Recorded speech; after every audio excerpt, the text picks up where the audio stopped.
A new standard has been added to the assembly wizard to define the nominal height spacing for adjustable shelf openings.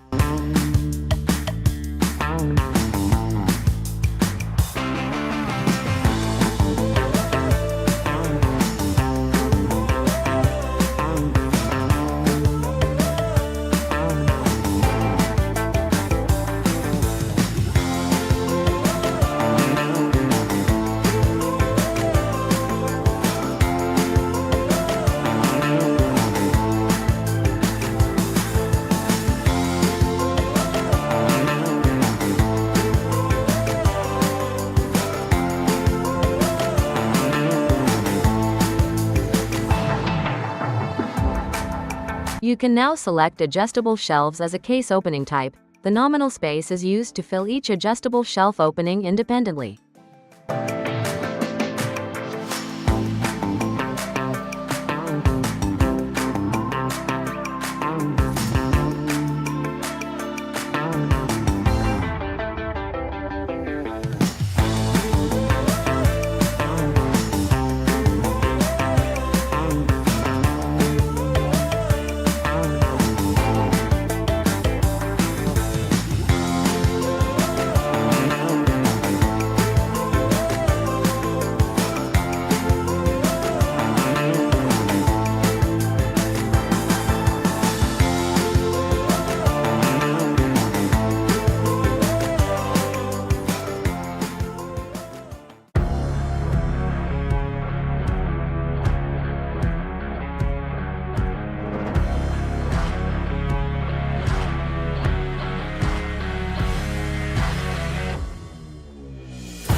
You can now copy and paste components directly between assemblies, streamlining design workflows and improving efficiency.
Assembly boring can now be set to follow non-32 mm increments for mid-holes.